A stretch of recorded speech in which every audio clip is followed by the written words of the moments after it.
நாளைக்கான வீடியோ தாங்க வந்திருக்கு. வீடியோ வந்து சூப்பரா இருந்துச்சு அப்படின்னு தாங்க சொல்லணும். அதாவது பயங்கரமான ட்விஸ்ட் வந்து ஒண்ணு வெளிய வந்திருக்கு அப்படின்னு தாங்க சொல்லணும். அதாவது நம்ம சாரதா வந்து பாரதி, ஆதி கல்யாணத்த வந்து நிப்பாட்ட போறேன் அப்படின்னு சொல்லிட்டாங்க. அது மட்டும் இல்லாம நம்ம வாசுவ வந்து ஆள வச்சு ஏத்தி கொன்னதே அவங்க தானா. அதாவது நம்ம அறிவு சொல்லி தான் எல்லாமே ஏத்தி கொன்றுருக்காங்க. அத பார்க்குறதுக்கு முன்னாடி நம்ம சேனல மட்டும் மறக்காம லைக் அண்ட் சப்ஸ்கிரைப் மட்டும் பண்ணிருங்க. ஃபஸ்ட்டு எடுத்தோனே நம்ம ஆதி பாரதி தான் காட்டிக்கிட்டு இருக்காங்க. நம்ம அப்புக்காரம்மா கிட்ட வந்து ஆதி வந்து சிக்கிக்கிட்டாங்கல்ல, அத வந்து பாரதி வந்து சொல்றாங்க. நீங்க கூட ஃபஸ்ட்டு காசு குடுக்கும்போது எனக்கு பூ தான் வாங்கிட்டு வர போறீங்கன்னு நெனச்சேன். அதுக்கடுத்து தான் தெரியுது இப்படி சொல்ல வச்சிருக்கீங்க அப்படிங்கிற மாரி சொல்லிட்டு இருக்காங்க. உடனே அந்த பூக்கார அக்கா சொல்றாங்க, "ஏப்பா தம்பி நான் தான் முதல்லயே சொன்னேன்லப்பா, இது வந்து பழைய பழைய ஃபேஷன் இதெல்லாம் கண்டுபிடிச்சுருவாங்கன்னு நான் சொன்னேன். ஏன்பா இப்படி என் மானத்த வாங்குற?" அப்படிங்கிற மாரி சொல்றாங்க. "இல்ல இல்லக்கா நான் வந்து பூ வாங்கி வச்சா கொஞ்சம் திட்டுவாங்களோ, வைவாங்களோன்னு நெனச்சிட்டு தான் இந்த மாரி சொல்லலாம்னு நெனச்சேன்." அப்படிங்கிற மாரி சொல்றாங்க.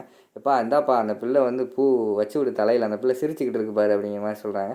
சரின்னு சொல்லி அந்த அக்கா பூ குடுத்த உடனே ஆதி வந்து வைக்கவா வேணாமான்னு யோசிச்சுக்கிட்டு இருக்காங்க. பாரதி வந்து அந்த பக்கம் பூ வைக்கிறதுக்கு ஏதுவா வந்து அந்த பக்கம் திரும்பி நின்றுக்கிட்டு இருக்காங்க. உடனே தமிழ் வந்து சொல்கிறாங்க, "அப்பா அம்மா அங்கே அந்த பக்கம் திரும்பி நிற்காங்க பாருங்கள், பூ வச்சு விடுங்க." அப்படிங்கிற மாதிரி சொல்கிறாங்க. சரின்னு சொல்லிவிட்டு கொஞ்சம் நேரத்தில் ஒரு லவ் சாங்கெல்லாம் போட்டு நம்ம ஆதி வந்து பாரதிக்கு பூ வச்சு விட்டுறாங்க. பூ வச்சு விட்டு அவங்க வந்து உள்ளே அங்கே கோயிலுக்குள்ளே போகிற மாதிரி காட்டுறாங்க. இந்த பக்கம் பார்த்தா நம்ம சாரதா வந்து வீட்டுக்குள்ளே வந்திருக்காங்கல்ல, "வாங்க சம்பந்தி என்ன திடீர்னு வந்துட்டீங்க, எதுவும் இப்போ எதுவும் சம்மந்தமா எதுவும் பேசணுமா எதுவும்?" அப்படிங்கிற மாதிரி வந்து ரத்னம் கேட்காரு. உடனே அறிவு வந்து சொல்கிறாரு, "இல்லைங்க நாங்கள் இங்கே ஒரு ஒரு ஆளை பார்க்க வந்தோம். அது மட்டும் இல்லாமல் எங்கள் குலதெய்வம் கோயில் வேறு இந்த பக்கம் தான் இருக்குது. அதான் குலதெய்வம் கோயிலுக்கு போயிட்டு வர்ற வழியில் வந்து உங்களை பார்த்துட்டு போகலாமே அப்படின்னு சொல்லிட்டு சும்மா வந்தேன்." அப்படிங்கிற மாதிரி சொல்கிறாங்க. "அப்படியா? இல்லை இல்லை திடீர்னு வந்துட்டீங்களே, அதான் நான் கொஞ்சம் என்னமோ ஏதோன்னு பயந்துட்டேன்." அப்படிங்கிற மாதிரி சொல்கிறாங்க. "அதெல்லாம் ஒன்றும் இல்லைங்க." அப்படிங்கிற மாதிரி அறிவு சொல்லிவிட்டு பக்கத்தில் வந்து வாசுவோட ஃபோட்டோ இருக்குல்ல, அதை பார்த்துட்டு நம்ம ரத்னம் சொல்கிறாரு, "இது வந்து என் பையன். இவனுக்காக தான் இன்றைக்கி அமாவாசை அப்போ வந்து நாங்கள் வந்து அமாவாசைக்கு வந்து பூஜை பண்ணுவோம். காக்காக்கெல்லாம் சாப்பாடு கொடுப்போம். அது விஷயமா தான் இன்றைக்கி கூட ஆதி பாரதி தமிழெல்லாம் கோயிலுக்கு அனுப்பி வச்சிடுறேன். ஒரு நேர்த்திக்கடன் இருக்குது. அதனால் அவங்கள வந்து குலதெய்வம் கோயிலுக்கு அனுப்பி வச்சுருக்கேன்." அப்படிங்கிற மாதிரி சொல்கிறாங்க. "ஓ அப்படியா, சரி சரி." அப்படின்னு சொல்லிகிட்டு இருக்காங்க. அப்படியே நைஸாக வந்து காட்டுக்குள்ளே வந்து நம்ம அறிவு வந்து சொல்கிறாரு, சாரதா அவங்க காத்து பக்கத்தில் போய், "இந்த பாத்தியாக்கா இந்த பையனோட காட்டை தான் நம்ம ஆதிக்கு எடுத்து வச்சிருக்கு." அப்படிங்கிற மாதிரி சொன்ன பயங்கரமான ஷாக் ஆயிடுது.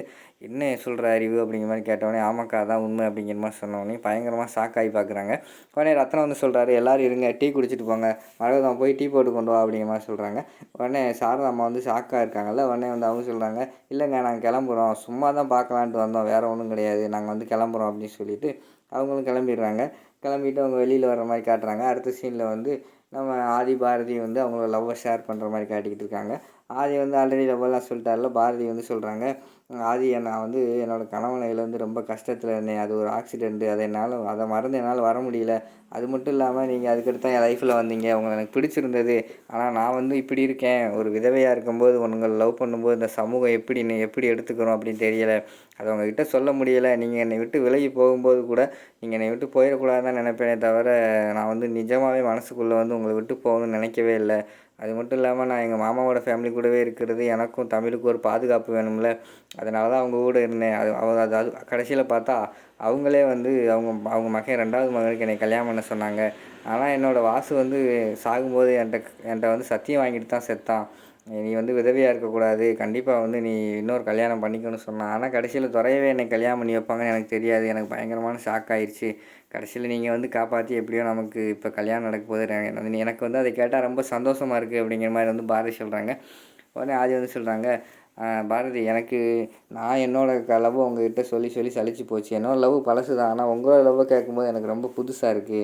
ஐ லவ் யூ பாரதி." அப்படிங்கிற மாதிரி சொல்லிவிட்டு இந்த லவ்வர்ஸ் எல்லாம் ஏன் தோற்று போகிறாங்கன்னா, ஒரு கட்டத்தில் அவங்க வந்து லவ் பண்ணாமல் விட்டுருவாங்க. ஆனால் நம்ம அப்படி இருக்கக்கூடாது. நம்ம சாகுற வரைக்கும் நம்ம சேர்ந்து லவ் பண்ணிக்கிட்டு தான் இருக்கணும் அப்படிங்கிற மாதிரி சொல்கிறாங்க. "சரி ஆதி." அப்படிங்கிற மாதிரி வந்து பாரதி சொல்லிக்கிட்டு இருக்காங்க. அதுக்கடுத்து இந்த பக்கம் பார்த்தா நம்ம இவங்க இருக்காங்கல்ல, சாரதா அவங்க வந்து விறுவிறுன்னு காரில் போய்க்கிட்டே இருக்கிற மாதிரி காட்டுறாங்க. டென்ஷனாக இருக்கிற மாதிரி காட்டுறாங்க. திடீர்னு வந்து அறிவு காரை கொஞ்சம் ஓரமாக நிப்பாட்டுப்பா அப்படிங்கிற மாதிரி சொல்கிறாங்க. சரின்னு சொல்லிட்டு அவர் ஓரமாக நிப்பாட்டுறாரு. ஓரமாக நிப்பாட்டி இறங்கினோடனே, "என்னக்கா என்னாச்சு?" அப்படிங்கிற மாதிரி கேட்டேன். "எனக்கு ஒரு மாதிரி டென்ஷனாக இருக்குது." அப்படிங்கிற மாதிரி சாரதா சொல்கிறாங்க. உடனே அறிவு வந்து சொல்கிறாரு, "இப்போ பார்த்தியாக்கா யாரோட இதயத்தை வந்து நம்ம அறிவுக்கு வச்சுருக்கோம், நம்ம ஆதிக்கு வச்சுருக்கோன்னு பார்த்தியா? எனக்கே இப்போ தான் தெரியும். அந்த வீட்டில் போய் ஃபோட்டோ பார்த்ததுக்கப்புறம் தான் எனக்கே உண்மை தெரிஞ்சுச்சு. இல்லைன்னு நான் உன்கிட்ட முன்னாடியே சொல்லியிருப்பேன். கடைசியில் அவங்க அவங்க இதயத்தையும் கொடுத்து அவங்க மருமகளையும் உனக்கு கொடுப்பாங்கன்னு நினைக்கிறியா? உண்மை தெரிஞ்சுன்னா கண்டிப்பாக ஏதாவது சண்டை போடுவாங்க. அது மட்டும் இல்லாமல் இந்த உண்மை நம்ம மாப்பிள்ளைக்கு தெரிஞ்சுன்னு வச்சுக்கோமே, கண்டிப்பாக அவங்கள பேச மாட்டான். உன்கிட்ட பேசாமே நிரந்தரமாக இருந்துருவாங்க்கா." அப்படிங்கிற மாதிரி சொல்கிறாங்க. "இல்லை தெரியக்கூடாது. ஆதிக்கு வந்து இந்த விஷயம் தெரியவே கூடாது. அது மட்டும் இல்லாமல் இந்த கல்யாணம் நடக்கவே கூடாது அப்படிங்கிற மாதிரி சொல்கிறாங்க. உனக்கு என்னக்கா நீ பாட்டில் இருந்துக்கிற, திடீர்னு ஒரு குழந்தையோடு இருக்கிற பொண்ணை பார்த்து கல்யாணம் பண்ணி வைக்கிற, அந்தளவுக்கு உனக்கு நல்ல மனசு வந்துருச்சு. ஆனால் சின்ன வயசுலேருந்தே மாமா மாமான்னு சொல்லிட்டு தெரிஞ்ச என் பொண்ணு ஸ்வேதா நிலைமையை பார்த்தியா, இப்போ தனியாக அனாதையாக நின்றுக்கிட்டு இருக்கா. இப்போ கூட வந்து நான் ஆதிக்காக காத்துக்கிட்டு தான் இருக்கா. நீ எங்களெல்லாம் கண்டுக்காமல் நீ போய் கல்யாணம் பண்ண நினச்சேல, உனக்கு இதான்க்கா நடந்திருக்கு அப்படிங்கிற மாதிரி சொல்கிறாங்க. இல்லை இந்த கல்யாணம் நடக்க விட மாட்டேன் நான், ஆதிகிட்ட எப்படி சொல்லி ஆதியே அந்த கல்யாணம் வேண்டான்னு சொல்லுவான், அந்தளவுக்கு நான் வந்து பார்த்துக்கிறேன் அப்படிங்கிற மாதிரி சொல்லிக்கிட்டு இருக்காங்க. அக்கா உனக்கு ஞாபகம் இருக்கா, அன்றைக்கி ஹாஸ்பிட்டலில் வச்சு என்ன நடந்தாலும் பரவாயில்ல, நீ என்ன வேணால் செய், எவ்வளோ செலவானாலும் பரவாயில்ல, என்னோடய ஆதி வந்து உயிர் பிழைக்கணும்னு சொன்னேன்ல, அதனால தான் இந்த இதெல்லாம் நடந்துச்சு அப்படின்னு சொல்லிட்டு ஃப்ளாஷ்பேக் காட்டுறாங்க. நம்ம அறிவு வந்து ரவுடிகளுக்கு ஃபோன் பண்ணி வாசு வந்து ஆளை வச்சு ஏற்ற சொல்லிட்டாரு. காரை வச்சு ஏற்றி அவர் இறந்த பிறகு எல்லாமே பிளான் பண்ணி நடந்திருக்காங்க. கண்டிப்பாக இதே ஆஸ்பத்திரிக்கு அவங்கள தூக்கிட்டு வந்திருக்காங்க. இவங்க போய் கரெக்டாக காசு கொடுத்து பேசி காட்டை வாங்கியிருக்காங்க. எல்லாமே பிளான் பண்ணி நடந்த மாதிரி காட்டுறாங்க. அதோடு பார்த்தீங்கன்னா அந்த எபிசோடே வந்து முடிச்சிடுறாங்க.